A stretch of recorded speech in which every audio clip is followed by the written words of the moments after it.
ఆచార్య పేతబోడు రాంబ్రహ్మం గారి శ్రీదేవి భాగవతం 4వ భాగం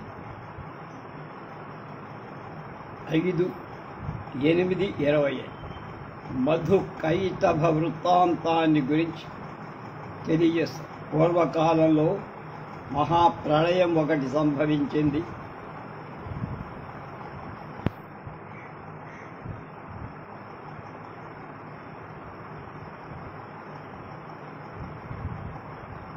మూడు లోకాలు సముద్రంలో మునిగిపోయాయి. దేవదేవుడు జనార్దనుడు ఒక్కడు మిగిలిన శేష పర్యంకం మీద నిద్రిస్తున్నాడు. అతని చెవులలోంచి గురుగు జారిపడి, అంటే గూలంటమే, ఆ భూమిని ఉండల నుంచి మధుడు కైటభుడు అనేటువంటి రాక్షసులు జన్మ సముద్ర జలాల్లో రోజు రోజు ప్రవర్ధమానులై మహాబలిష్ఠులు కూడా. ఇద్దరు కలిసి అన్నదమ్ముల్లాగా ఇటు అటు ఊగుతూ ఆడుకుంటారు. ఒక రోజున వాళ్ళకి ఒక అనుమానం వచ్చి, కారణం లేకుండా కార్యం ఉండదంటారు కదా, ఆధారం లేకుండా ఆధేయం ఉండదంటారు కదా, ఈ నీరంతా ఎలా నిలబడి ఉంది, దీనికి ఆధారం ఏమి, ఎవరు సృష్టించారు, ఎలా ఈ నీళ్లలో ఆడుకుంటున్న మనమిద్దరం ఎలా పుట్టా, జన్మ కారకులెవరు, మన తల్లిదండ్రులెవరో మనకు తెలియకుండా పోయిందే, ఎంత ఆశ్చర్యం మనకు.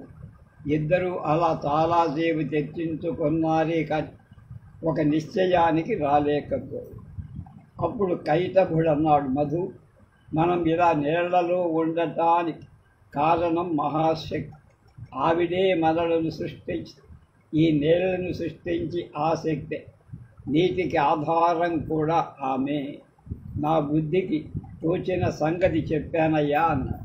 సరిగ్గా అదే సమయానికి ఆకాశం నుండి ఒక మనోహరమైన శబ్దం వినిపించి ఆ వాగ్బీజాన్ని ఇద్దరూ విన్నారు.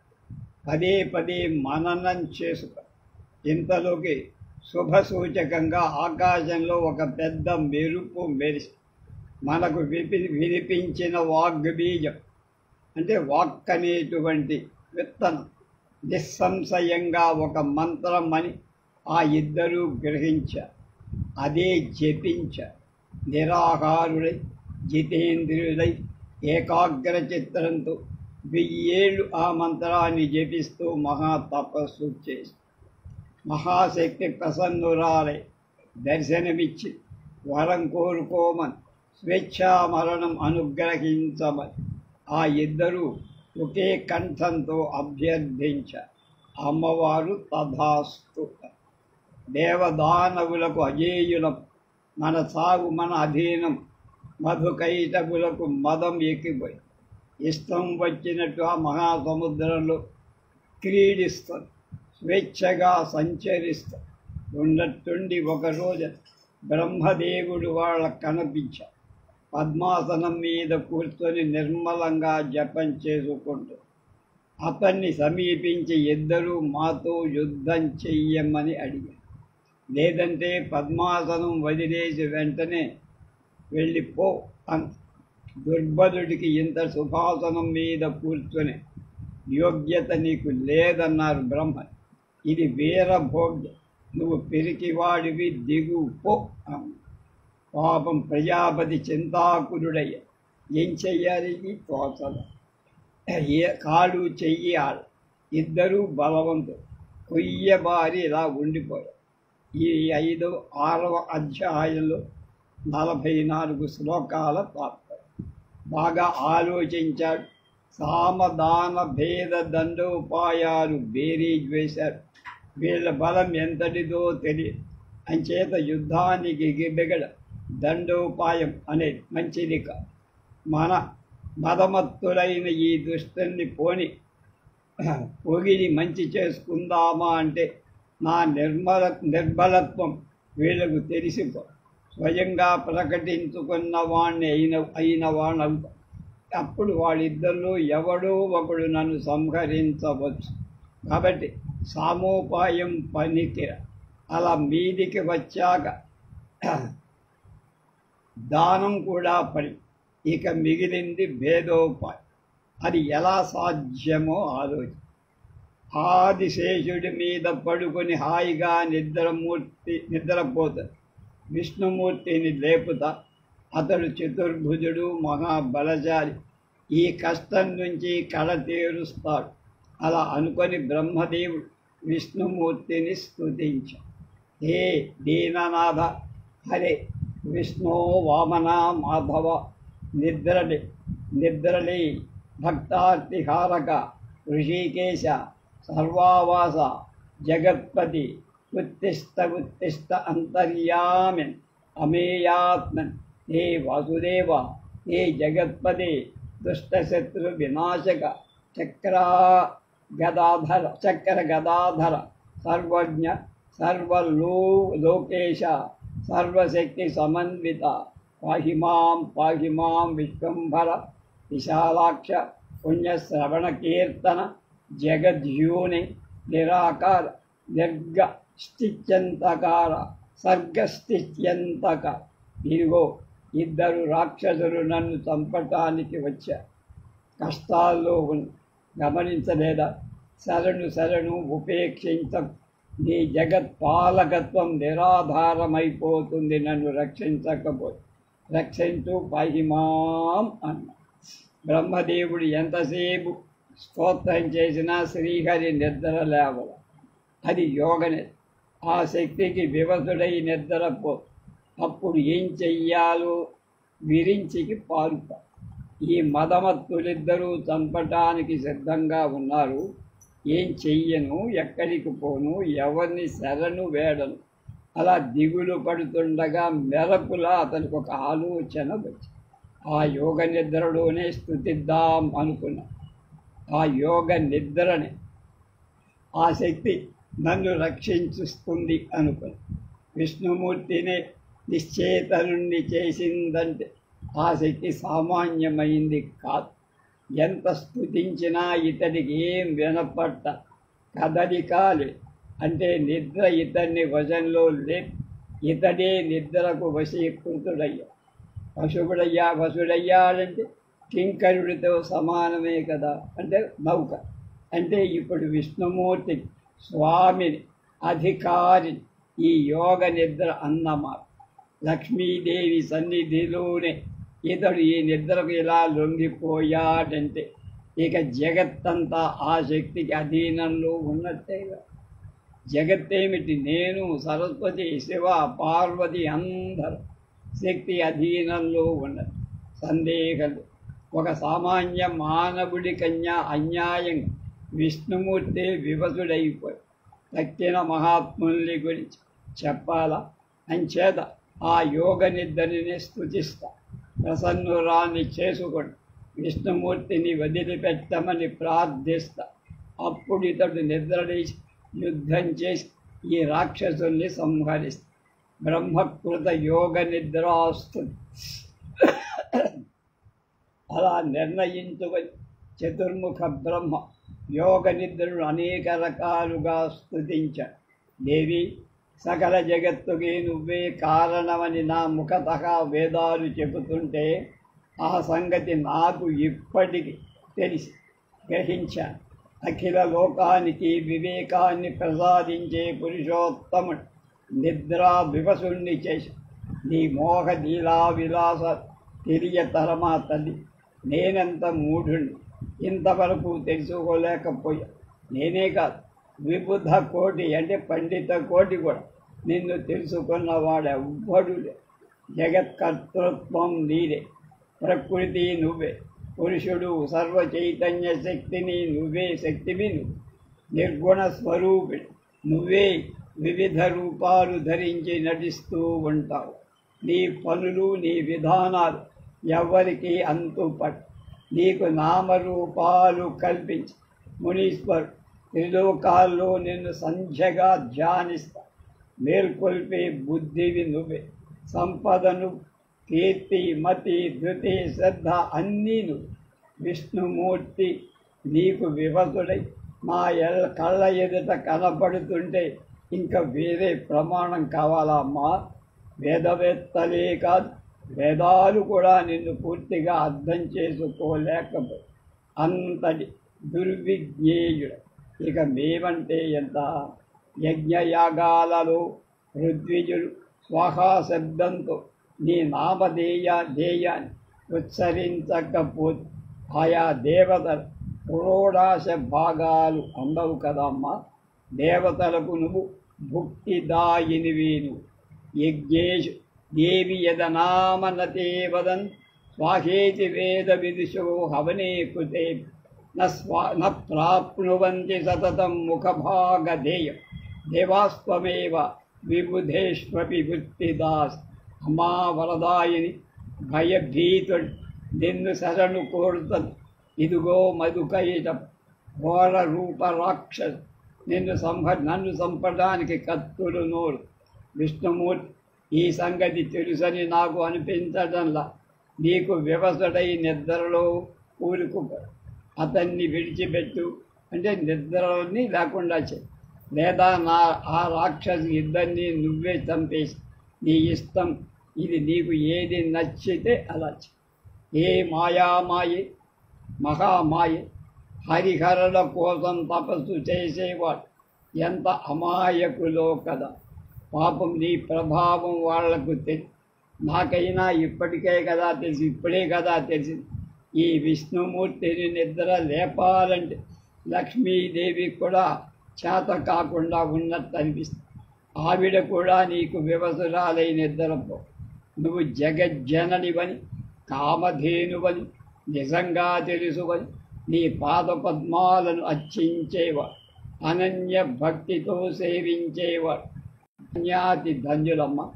బుద్ధి, తేజస్సు, కీర్తి, శుభప్రవృత్తి మొదలైనవి శౌరి గుణం అవన్నీ ఎక్కడిపోయాయో, ఏమైపోయాయి? నీ అమేయ శక్తి కారణంగా నిద్రకై వశుడైపోయాడు, బందీ అయిపోయాడు. సకల జగత్తుకి నువ్వే ఆదిశక్తి. ఇదంతా భావమాత్రంగా నువ్వు చేసిన నిర్మాణం.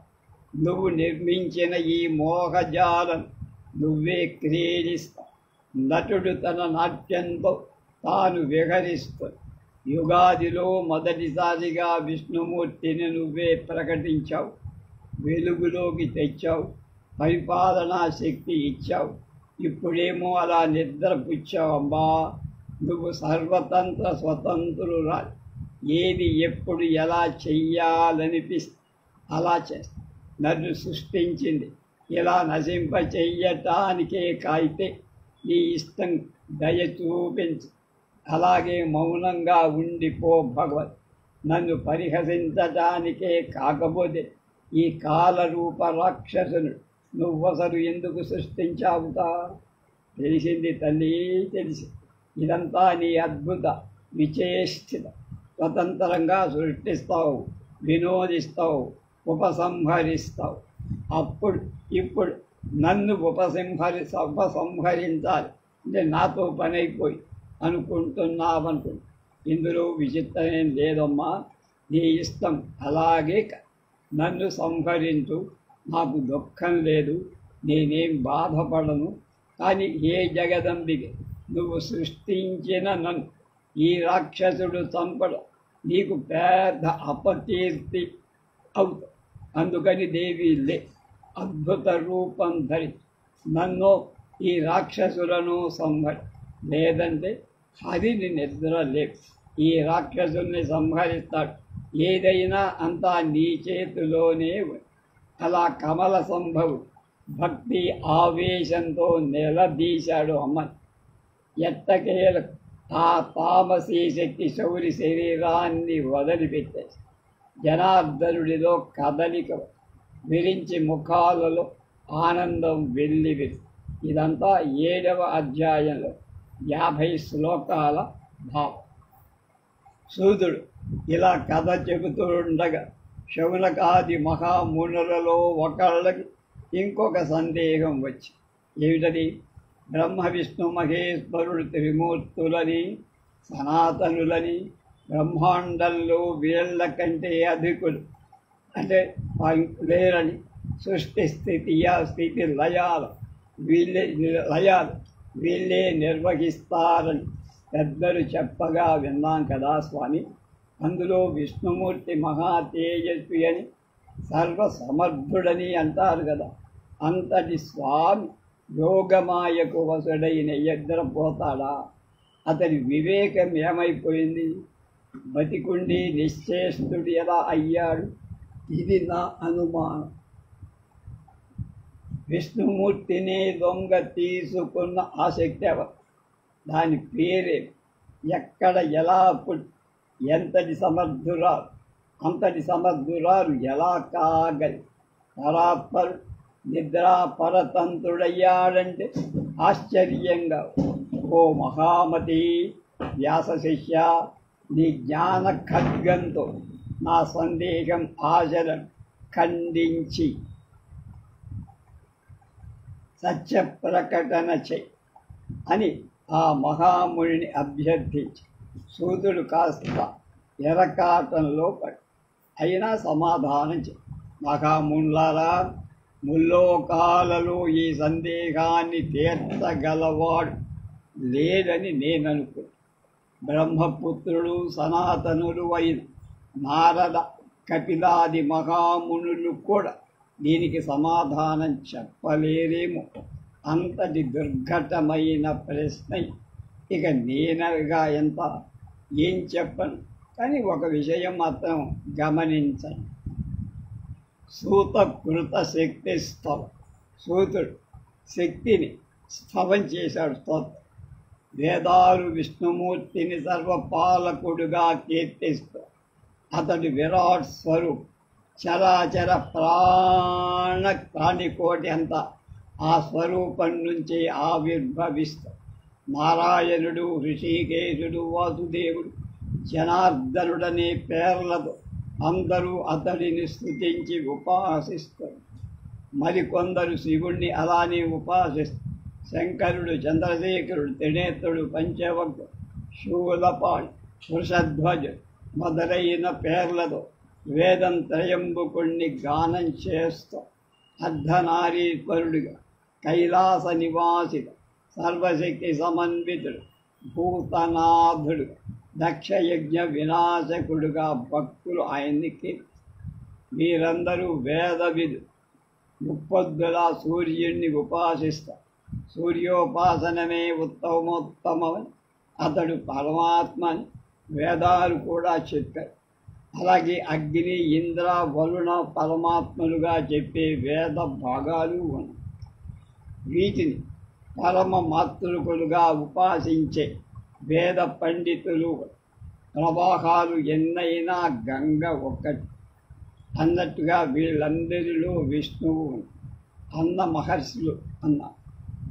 మహర్షులు కూడా ఉన్నారు.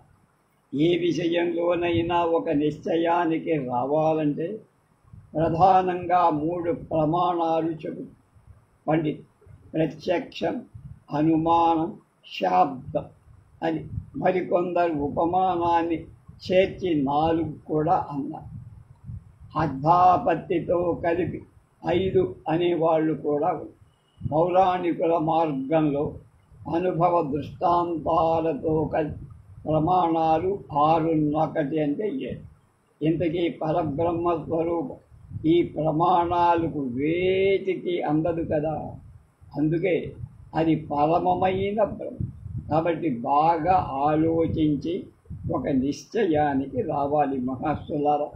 త్రిమూర్తులలో సృజన, పాలన, సంభరణ శక్తులున్న సూర్యుడిలో ప్రకాశ శక్తి, శేషకూర్మాల భూభరణ శక్తి, అగ్నిలో దహన శక్తి, వాయువులో ప్రేరణ శక్తి. ఈ శక్తులు లేకపోతే వీళ్ళంతా ఏమవుతారు? అసమర్థులవుతారు. ఏ పని చేయి. అగ్ని దహించలేడు, వాయువు వేచలేడు. అట్లాగా కనుక వేరే చెప్పక శివోపి శవతాంయ కుండలిన్యా విభజ్జిత శక్తిహీనస్తు యః కశ్చిత్ అసమర్థః స్మృతో బుద్ధై. ఓ మహాతపస్సులార, బ్రహ్మ మొదలుకొని స్తంభ పర్యంతం వన్ ఈ బ్రహ్మాండలు శక్తిహీన పరమ నింజం. శక్తి లేకుండా పోవటం పరమ నింజ. శివుడు శవమైపోయినట్టు. అప్పటిదాకా శివ శివ అంటారు, ఆయన దగ్గర శక్తి లేకపోతే శవ శవ అన్న. కాబట్టి శత్రు విజయంలో, గమనంలో, భోజనంలో సర్వత్రా నిండి ఉన్న ఆ శక్తినే పరబ్రహ్మం అని బుద్ధిమంతుడు నిర్ధారణ చేశారు. అదే విష్ణుమూర్తిలో సాత్విక శక్తి అని. అది లేచి వేళ అతడు నిశ్చేష్టుడని.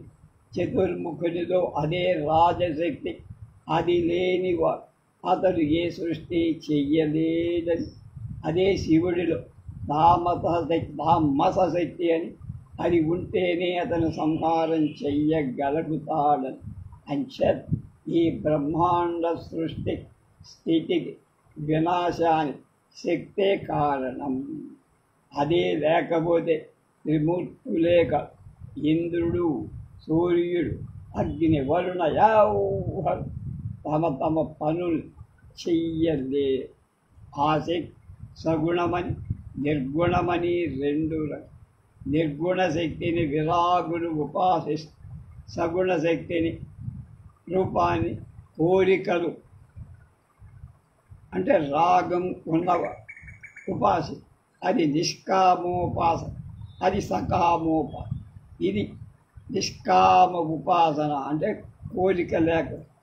ఇది సకామోపాసన. అది నిర్గుణ ఉపాసన, దాన్ని ఏమంటారు? నిష్కామ ఉపాసన, కోరిక లేక. అలాగే రెండోది సగుణోపాసన, అది సకామ, కోరికతో ఉపాసన.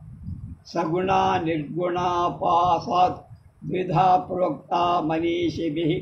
సగుణ రాగిభిః సేవ్య, నిర్గుణాతు విరాగిభిః. ధర్మార్థకామ మోక్షాలకు స్వామిని. ఆ శక్తి స్వామిని అంటే ఆడము. విధి విధానంగా పూజిస్తే అన్ని కోరికలు తీరుస్తాయి. ఇది తెలుసుకోలేని మూఢులు కొందరైతే తాము తెలుసుకొని ఇతరులను మోసం చేసేవాళ్ళు మరి. పొట్ట పోసుకోవడం కోసం కొందరు పండితులు కలి ప్రేరితులై రకరకాల పాషండ ధర్మాలను ప్రచారం చేస్తారు. మరీ యుగంలో వేదబాహ్యమైన ధర్మాలు ఇంతగా విజృంభించటం కనపడదు. మహానుభావులారా, త్రిమూర్తులు నిత్యం ధ్యానించే ఆ శక్తిని వేల సంవత్సరాలు తపస్సు చేసేది ఆమె అనుగ్రహం కోసం. యజ్ఞాలు చేసేది అందుకోసం. బ్రహ్మాండమైన ఆ పరాశక్తి సనాతన, అందరికీ ఉపాస్య దేవం. ఇది సర్వశాస్త్రాలు అంగీకరించి చేసిన నిర్ణయమని మా గురువు గారు వ్యాస భగవానుడు చెప్పారు. ఆయనకు నారదుడు చెప్పాడు. నారదుడికి వాళ్ళ నాన్న బ్రహ్మ, ఆ బ్రహ్మదేవుడికి వాళ్ళ బాబు విష్ణుమూర్తి చెప్పారు. కాబట్టి ఇంకా ఇతరుల మాటలు ఏమి వినాల్సిన పనులు పట్టించుకోనక్కర్లేదు. శక్తి మాత్రమే ఆరాధని. అశక్తుడు ఎలా ఉంటాడు ప్రత్యక్షంగా ఇప్పుడు చూశాం కదా. విష్ణుమూర్తి నిద్ర అవతారంలో సర్వ ప్రకృతిలో శక్తినే చూడండి, దర్శించండి, ఉపాసించండి అని 8వ అధ్యాయంలో 51 శ్లోకాల భావమంతా గుప్పించారు. మహామునులారా, మీ సందేహం తీరింది కదా. ఇక కథలో కొద్ద అంటూ సూతుడు మొదలుపెట్టి జగద్గురువైన విష్ణుమూర్తి శరీరం నుండి నిద్రాదేవి బయటికి వచ్చి నేత్ర, హస్య, నాసిక, బాహు, హృదయ, వక్ష స్థలాల నుంచి అది వెలువడి ఆకాశంలో నిలబడి జగన్నాథుడు ఆవులింతలతో లేచాడు. భయంకరంగా నిలబడ్డ ప్రజాపతిని చూశాడు. మేఘ గంభీర స్వరంతో ఇలా పలకరించాడు. పద్మజ, తపస్సు వదిలేసి ఇలా ఎందుకొచ్చావు? విచారంగా ఉంది నీ ముఖం. కారణమే తండ్రి వాసుదేవ, నీ చెవులు గుబి నుంచి పుట్టిన మధుకైటభ రాక్షసు నన్ను చంపడానికి వచ్చి భయపడి నీ సన్నిధానానికి వచ్చి శరణు శరణు త్రాహిమాన్ త్రాహిమాన్ పాహిమాన్. అలాగా చతుర్భుజ భయపడు, వాళ్ళని నేనే సంహరిస్తాను. ఆయువు మూడింది, వాళ్ళు వస్తారు, నా మీదకే వస్తారు, చస్తారు. విష్ణుమూర్తి ఇలా అంటుండగానే వాళ్ళు వచ్చారు. మదగర్వితులై ఉన్నారు. ఆ నీళ్లలో నిరాధారులై నిలబడి, పోయి నరువా అంటే బ్రహ్మ, పారిపోయి ఇక్కడికి వచ్చావా, రా, దమ్ముంటే యుద్ధం చెయ్యి. ఈయన కళ్ళ ముందే ఇక్కడే నేను చంపేస్తా, తర్వాత ఈయన పని పడదు. మహాసర్పం మీద పులుకుతున్నాడు, నువ్వు ముందురా, యుద్ధం చెయ్యి, లేదా దాసుణ్ణి అని ఒప్పుకో. సరెండర్ అంటామే. విష్ణుమూర్తి కల్పించుకొని, దానవులారా రండిరా, నాతో యుద్ధం చెయ్యండి, నీ మదమేమిటో వదిలిస్తా. ఆహ్వానాన్ని మధుకైటభుడు అగ్రహోదగ్రుడి ముందుగా మధుడు కలబడి, కైటభుడు నిలబడి మల్ల యుద్ధం జరుగుతూ మధుడు అలసిపోతుంటే కైటభుడు అందుకుంటూ, అతడు అలసిపోతే మళ్ళా మధు, అలా ఇద్దరు మారి మారి శౌరితో పోరాడుతున్నారు.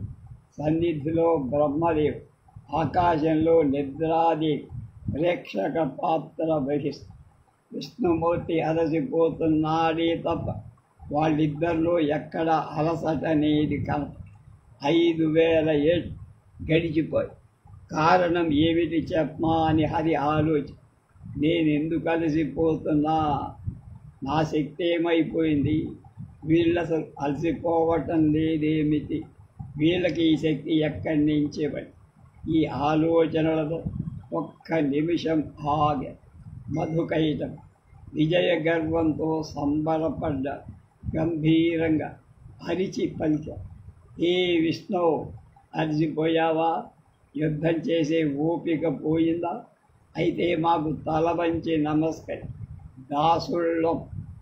దాసుడిని అని ప్రకటి, కాదంటావా, సమర్థుడవై యుద్ధం చేయి, నిన్నుతం ఈ 4 ముఖాల వాణ్ణి కూడా వేసేస్తాము.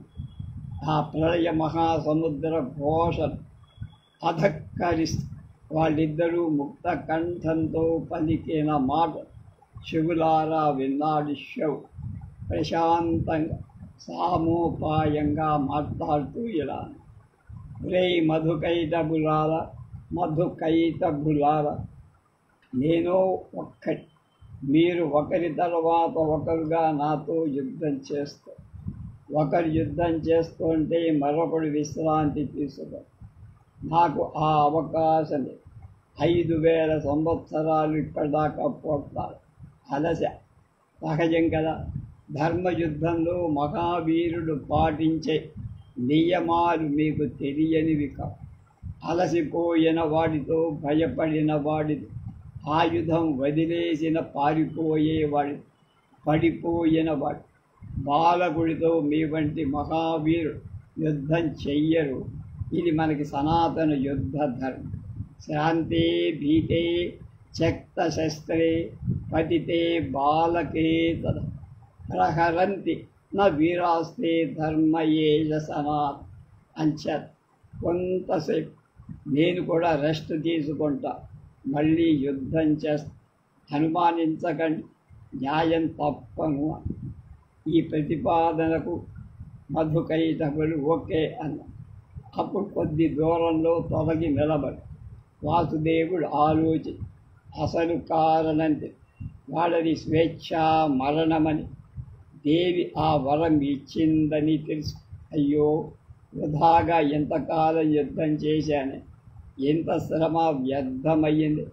విషయం తెలిసి ఇంకా యుద్ధం చేసేం లాభం, పోనీ మానేద్దామా, వీళ్ళు మరణించేదెలా. వరదర్పితులై విరించి పైకి నాపైకి దండెత్త, చంపక మాత్రం తప్పదు. వరం ఇచ్చిన తల్లి తానై ఆ పని చెయ్య. ఎంత దుఃఖితుడైనా రోగగ్రస్తుడైనా దీనుడైనా తనంత తాను మరణం ఎవడు మరణించాలనుకో అంచేత సర్వకామద అయిన ఆ పరాశక్తినే నేను కూడా శరణు ఆవిడ అనుగ్రహం లేని ఎవ్వరికీ ఏ పని జరగదు. అలా అనుకొని లక్ష్మీపతి తలెత్తి ఆకాశం వైపు చూశారు. నిలబడి ఉన్న యోగ నిద్రా మహాశక్తి కనిపించి వెంటనే నమస్కరించి యోగ విద్య తెలుసు కనుక ఆ మార్గంలో స్తోత్ర పాఠం నమో దేవి మహామాయ సృష్టి సంహారకారిణి అనాది నిధనే చండి భుక్తి ముక్తి ప్రదేశివే మహామాయ నీ రూపం సగుణము నిర్గుణము ఎవరికీ తెలియదు. అసంఖ్యాకమైన నీ దివ్య చరిత్రలు ఎరగ కానీ నీ అతి దుర్ఘటమైన ప్రభావం మాత్రం అనుభవంలోకి శ్రేష్ఠుడికి నిద్రలో మునిగిపోయాను కదా. ఆ బ్రహ్మదేవుడు ఎంతసేపు లేపినా నాకు మెలకువే రాలా. ఇంద్రియ జ్ఞానం కోల్పోయి అచేతనుణ్ణి అయిపోయాను. అంబిగా నీ ప్రభావం ఏమిటో ఇప్పుడు తెలుసు. నువ్వు వదిలావు, మేల్కొల్లున్నారు. వెంటనే వీళ్లతో యుద్ధానికి వీళ్ళు బ్రహ్మదేవుణ్ణి చంపటానికి వచ్చారు. నాతో ద్వంద్వ యుద్ధానికి తలపడి నీ వరం వీళ్లను మదమత్తుణ్ణి చేసి దుర్జయుణ్ణి చేసి 5000 సంవత్సరాలు పోరాడి నేను అలసిపోయానమ్మా. చూశావు కదా, విషయం తెలిసి నిన్నే శరణు వేడు. దయచేసి తల్లి సహాయం చెయ్యి. నేను కిందుండి వాళ్ళు గర్వితో నువ్వు దేవార్తి హరిణి, వీళ్ళు నన్ను చంపుతామంట. ఏం చెయ్యాలి? నేను ఎక్కడికి పారిపోవాలి చెప్పు మాత. దీనుడై అభ్యర్థిస్తూ శిరసు వంచి నమస్కరిస్తూ వాసుదేవుణ్ణి చూసి పరాశక్తి ప్రసన్నురాలై చిన్నగా నవ్వుతూ ఇలా, హరి మళ్ళీ యుద్ధం చెయ్యి. ఈ రాక్షసుల్ని మోసగించి సంహరించ. మరో దారి నేను వంకర చూపుల వీళ్లను సమ్మోహపరుస్తూ ఆ మాయలో ఉండగా నువ్వు వేసేయి దెబ్బ. విష్ణుమూర్తికి ధైర్యం వచ్చి రణరంగానికి వెళ్ళా. మధుకైటభలు హర్షించ. చతుర్భుజ భయపడి ధైర్యంగా యుద్ధం చేయి. జయాపజయాలు దైవాధీనం. బలవంతుడే జయించాలని లోకంలో ఏం లేదు. దైవయోగం ఉంటే దుర్బలుడే జయించబడు. అందుచేత ఆనందించాల్సిందేమీ లేదు, దుఃఖించాల్సింది లేదు. ఇంతకు ముందు నువ్వు ఎందరో రాక్షసుల్ని జయించావు, దానవ వైరివి అనిపించుకున్నావు. ఇప్పుడు మా చేతిలో ఓడిపోతున్నావు అంతే. ఈ గర్వ ఉక్తులకు మండిపడ్డాడు శివుడు. బలంగా ఇద్దరికీ చొరక ముష్టిఘాతం ఇచ్చి వాళ్ళు చెక్కు చెదరక 2 పిడిగుద్దులు దక్కాయి. శ్రీహరి యుద్ధం రాజుకు ఘోరంగా మారిపోయి శ్రీనాథుడు దీనంగా అమ్మవారి వైపు చూసి విష్ణుమూర్తి అవస్థ గ్రహించింది. పరమే కరుణామయి అయి ఎరుపెక్కిన కళ్ళతో మధుకైటభులను చూస్తూ పెద్దగా నవ్వి మన్మథ బాణాల వంటి చూపు కామ ప్రేమ భావాల మందస్మితంలో రంగరించిన చూపు ఇద్దరినీ హింసించాయి.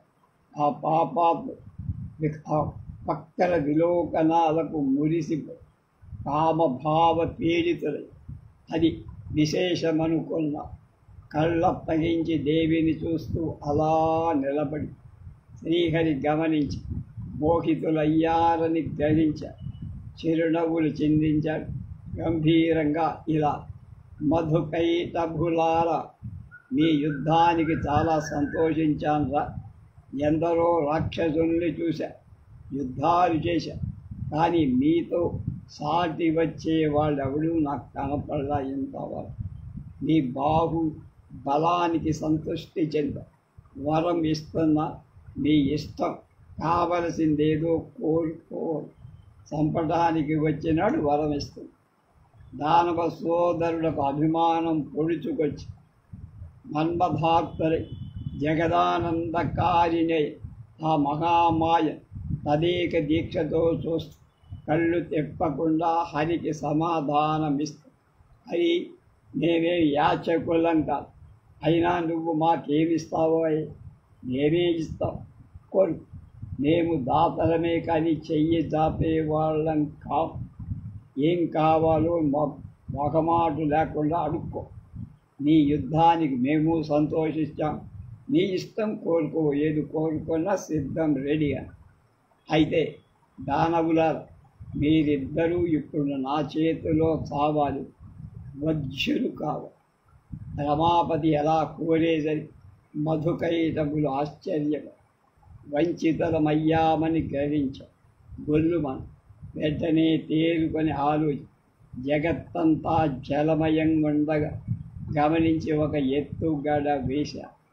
జనార్దన, ఇంతకు ముందు నువ్వు మాకొక వరం ఇస్తానన్నావు గుర్తుందిగా, మాట మార్చు, నీకు మేం వజ్రులమవుతాం, కాకపోతే నిర్జలమైన విశాల ప్రదేశంలో సంహరించ.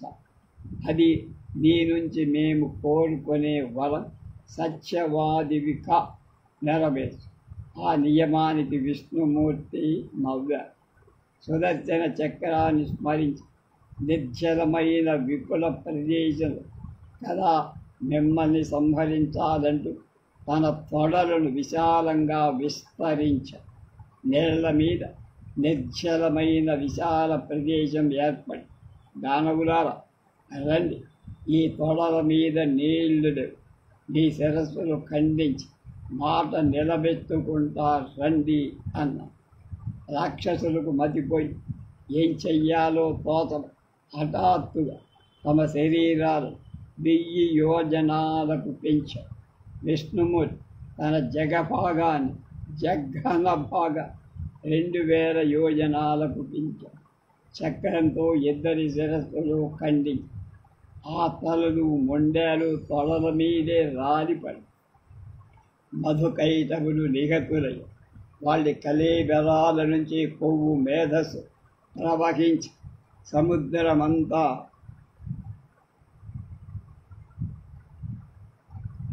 వ్యాపి. అదే ఆ తర్వాత కాలంలో మేది అంటే భూమి అయ్యి, అందుకనే మృత్తిక మట్టి తినరానిదై, మట్టి తినకూడదంట. శౌనకాది మహామునులారా, మీరడిగిన మధుకైటవ వృత్తాంతమంత సవిస్తరంగా చెప్పా కదా.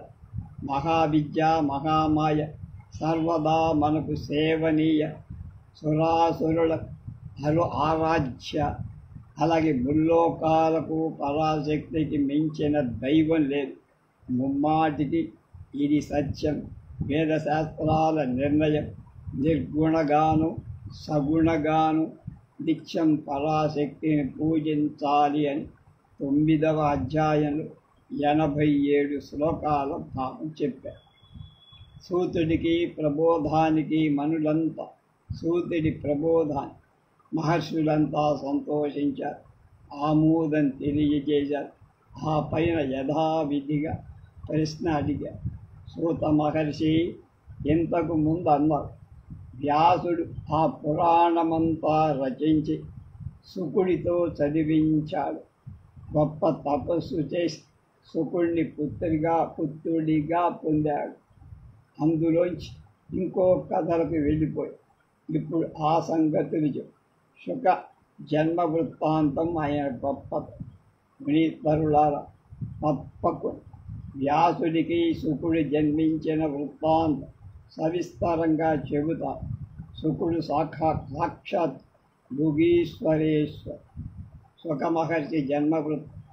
మేరు పర్వత శిఖరం మీద వ్యాసుడు తపస్సు కూర్చున్నాడని చెప్పాడు. పుత్రుడు కావాలని కోరుతూ ఘోర తపస్సు చేసి నారదుడు ఉపదేశించిన ఏకాక్షర వాగ్బీజ మంత్రాన్ని జపిస్తూ మహాదేవుని ధ్యానిస్తూ తపస్సు చేసి తేజస్సులో అగ్ని భూమి వాయు అంతరిక్షాలు సాటి వచ్చే పుత్రుడు కావాలి అతడి ఆకాంక్ష. మేరు శిఖరం మీద అద్భుతమైన కర్ణికార వనంలో దేవతలు మునులు విహరించే చోట బ్రహ్మవిధు సంచరించే పవిత్ర ప్రదేశం మనోహర సుకుమార సంగీత ధ్వనుల మధ్య వ్యాసుడి తపస్సు నిరాటంగా మహోగ్రంగా సాగిపోతా ఆ తేజస్సు విశ్వమంతటా వ్యాపించి వ్యాసుడి జటలు రాగి రంగులోకి మారి ఇంద్రుడికి భయం పడి అది గమనించిన రుద్రుడు మేళమాడాడు. ఇంద్రా, తపస్సుల వల్ల ఈర్ష్య పనికి రాదు. విష్ణు నిన్ను శక్తి సంయుతుడిగా ఎదిగినవాడు నా అనుగ్రహం కోసం తపస్సు చేస్తా. వీళ్ళు నీకెవరికి ఏ అహితాన్ని కోరు. అమర్షోనైవ కర్తవ్య స్థాపనేషు కదాచన తపశ్చరంతి మనయ జ్ఞాత్వా మాం శక్తి సంయుత్. రుద్రుడి మాటలతో దేవేంద్రుడు కొంచెం స్థిరపడ్డాడు. అయితే వ్యాసుడు ఎందుకు తపస్సు చేస్తున్నట్టు అన్న. పుత్రార్థి అయి తపస్సు అన్న. 100 ఏళ్ళు పూర్తయిపోయి అతడికి శుభప్రదుడైన పుత్రుడిని ఇవ్వబోతున్నాడు అంటూనే శివుడు వ్యాసుడి ముందు ప్రత్యక్షమై, మహర్షి వ్యాస, నీకు పుత్రుడు కలుగుతాడు. తేజస్వి, జ్ఞాని, కీర్తికరుడు, అఖిల జనప్రియుడు అవుతా. సాత్విక గుణ సంపన్నుడై అందరి మన్ననలు పొందు. మహాదేవుడిచ్చిన వరానికి వ్యాసుడు సంతృప్తి చెందాడు. తపస్సు ముగించి ఆశ్రమం చేరాడు. ఒకవైపు శ్రమ, మరొక వైపు ఆశ్రమంలో యాగాగ్ని సిద్ధం చేసుకోవాలని కంగారు మధించి అగ్నిని రగుల్కొల్చాలి. అందుకని ఎక్కడో దాచిపెట్టిన అరణిని బయటకు తీశాడు. కాష్టంతో మధిస్తుంది. పుత్రుల చిత్తంలో పుత్రవాంఛ మెదులుతాడు. మంధాన అరణి సంయోగం మంధనంలో అగ్ని పుడుతాడు. మరి అలా నాకు పుత్రుడు ఎలా జన్మిస్తాడు? పుత్రాలని అనిపిస్తుకునే స్త్రీ నాకు లేదు కదా. పోనీ అంటే రూప యవ్వన సంపన్న తరుణ్ణి తెచ్చిపెట్టుకొని పాదాలకు సంఖ్యలేసుకొన వంశాన్ని నిలబెడుతుంది, సౌఖ్యాన్ని ఇస్తుంది, సేవలు చేస్తుంది. ఇవన్నీ నిజమే కానీ స్వేచ్ఛా స్వాతంత్రాలకు ఆమె అడ్డంకి కదా. పతివ్రతాపి దక్షా కామ సత్యంతి రూప సత్యంచ కామి సదా బంధన రూపాచ స్వేచ్ఛా సుఖ విఘాట్. శివుడంతటి వాడికి తప్ప నిరంతరం కామిని పాశబద్ధు నేననగా ఎంత. అయినా ఇప్పటికప్పుడు గృహస్థాశ్రమం ఎలా వస్తుంది నాకు? అరణి ముందు కూర్చొని మందానం మధిస్తూ వ్యాసుడలా దిగులు పడు. సరిగ్గా అదే సమయాన్ని ఘృతాచి అనే అప్సర ఎవరో పంపినట్లుగా ఆశ్రమం వైపు వచ్చి కదలిక మరచిపోయిన మెరుపు తీగల ఆకాశంలో దగ్గరగా నిలబడి విలాసంగా క్రీగంటి చూపుతో గిలిగింతలు పెట్టి వ్యాసుడి మనస్సులో పులకలు ప్రారంభం. పెద్ద సంకటం వచ్చి పడింది. ఏం చెయ్య? ఒకవైపు అశ్రమధం, మరోవైపు మన్మథదాప విజృంభం. నన్ను పల్టీ కొట్టించటానికే ఇలా అంగీకరించన? పూర్తిగా 100 ఏళ్ళు కఠిన నియమాలతో ఘోర తపస్సు చేసి చివరికి ఇలా లొంగిపోయాడని మహాతాపసులు నన్ను గేలి చెయ్యరా, ఎగతాళి చెయ్యరా? అంతటి మహాతపస్సు ఒక అప్సరసను చూసి చటుక్కున ఎలా వివసుడైపోయాడని కళ్ళు చిట్లించి చూడరా? పోనీ నింద వస్తే వచ్చి గృహస్థాశ్రమ ముఖం ముందు అది ఏనాటిది కనుక వ్రతం చెడినా ఫలితం దక్కాలిగా. నా పుత్రవాంఛ తీరడం ముఖ్యం. అది స్వర్గాన్ని ఇస్తుందని, మోక్షాన్ని ఇస్తుందని జ్ఞానులు చెప్పారుగా. అయితే ఆ అప్సరస వల్ల అది నెరవేరుతుందా ఏమో, నాకైతే అనుమానం. వెనకటికి నారదుడు చెప్పిన కథలో లాగా అవుతుందేమో. ఆ ఊర్వశి పురూరవుణ్ణి దగా చేసినట్టు ఇది చెయ్యదనే గ్యారంటీ ఏమిటి? అధ్యాయం 10లో 36 శ్లోకాల భావం చెప్పుకొని అలా రకరకాల సందేహాల సంకల్ప వికల్పాల వ్యాసుడిలో అంతర్మథనం సాగుతుంది అని చెప్పి సూతుడు గుక్క తిప్పుకోవడం కోసం ఆగాడు. అంతే మరొక మహాముని అడ్డు తగి, సూత మహర్షి, ఆ పురూరవ మహారాజెవరు? ఊర్వశి అన్నావు. ఆవిడెవరు? ఏం చేసింది? రాజుకు వచ్చే నష్టమేమిటి, కష్టం? అదేదో చాలా ఆసక్తిగా ఉందయ్యా. ఆ కథానకాన్ని పూర్తిగా రసవత్తరంగా చెప్పు. అసలే రోమహర్షుడికి కొడుకు వాయి మా తలుపులు పులకించేటట్లుగా రక్తి కట్టి. మహానుభావ, మాటల్లో అమృతాన్ని మించిన రుచి ఉంది నీ మాటలు. అమృతాన్ని అమరులు సేవించి తృప్తి చెందారు కానీ నీ వాగమృతాన్ని ఎంతసేపు సేవించినా మాకు మాత్రం తనివి తీరటం. అమృతాదపి ముస్తాతి వాణి సూతి సూత రసాత్మిక న తృప్యాము వయం నవ్వే ఉభయం హృదయాచ యథా అమరాన్. ఈ మాటలతో ముందుగా సూతుడి తనువు పొలకించింది, ఉత్సాహం ఉబ్బేసింది, చుహలకలు వేసింది. రసవత్తరంగా చెబుతానయ్యా, వినండి, విని ఆనందించండి అని తారాశశాంక వృత్తాన్ని ప్రారంభించాడు. రేపు దాన్ని తెలుసు.